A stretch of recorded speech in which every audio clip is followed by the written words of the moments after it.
हमारा लेसन है lesson number 8 number अदद के बारे में। तो आज हम पढ़ेंगे नंबर यानी अदद। तो नंबर किसे कहते हैं और उसकी कितनी किस्में हैं उसके बारे में आज हम जानेंगे। तो लेसन नंबर 8 है नंबर यानी अदद के सिलसिले में, जिससे नाउन के एक या एक से ज्यादा होने का पता चलता है, उसको अदद कहते हैं। जैसे कि मैंने यहाँ डेफिनेशन दी है, the word that shows a noun is one और more than one is called number.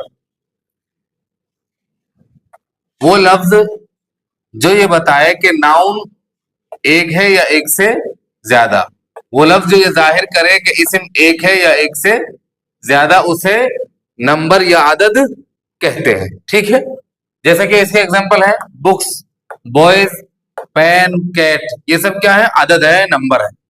Pen से पता चल रहा है नाउन के एक होने का, और कैट से भी पता चल रहा है नाउन के एक होने का, तो ये भी अदद है।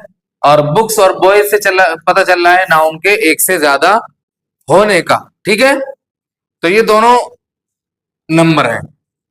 अब नंबर की कितनी किस्में होती हैं? किस तरह के नंबर होते हैं? दो तरह के, सिंगुलर नंबर और प्लूरल नंबर। सिंगुलर नंबर और प्लूरल नंबर। सिंगुलर को उर्दू में वाहिद कहते हैं और प्लूरल को जमा कहते हैं। तो नंबर की दो किस्में हैं, नंबर एक सिंगुलर, नंबर दो प्लूरल। तो सिंगुलर को उर्दू में वाहिद और प्लूरल को उर्दू में जमा कहते हैं। तो वाहिद और जमा, वाहिद यानी सिंगल किसे कहते हैं और प्लूरल यानी जमा किसे कहते हैं, तो हम हर एक को जानेंगे।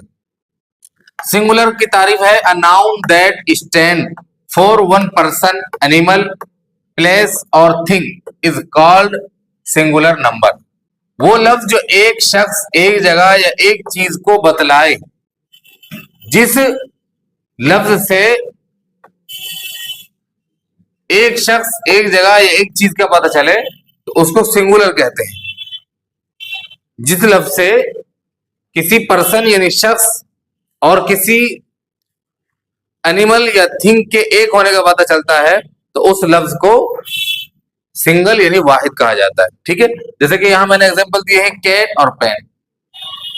चूंकि ये कैट भी सिंगल है और पेन भी सिंगल है, चूंकि कैट से एक बिल्ली होने का पता चलता है और पेन से एक पेन होने का पता चलता है, तो ये सिंगुलर नंबर है, वाहिद है। ये कैट और पेन क्या है? ये वाहिद है। अब है प्लूरल। क्या है? प्लूरल। प्लूरल की तारीफ है, अ नाउन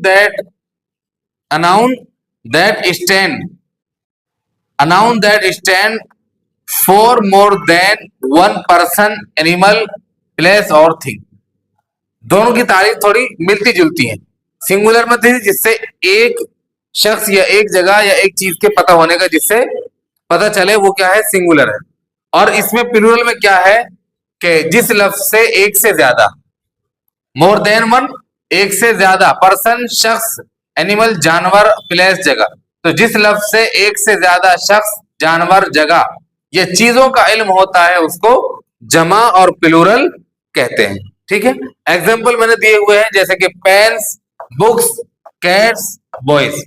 चूंकि पेन्स ये जमा है, चूंकि कुछ नाउन वो होते हैं कि जिनके आखिर में एस लगाने से वर्ड प्लूरल बन जाता है। क्या बन जाता है? प्लूरल। तो ये सारे एग्जांपल वो हैं जो एस लगा करके प्लूरल और जमा बनाए गए हैं।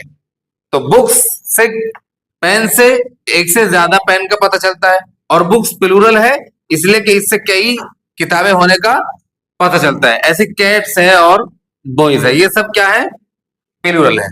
तो नंबर की कितनी किस्में हैं? सिंगुलर और प्लूरल। सिंगल जिससे एक होने का पता चलता है, और प्लूरल जिससे जमा होने का पता चलता है।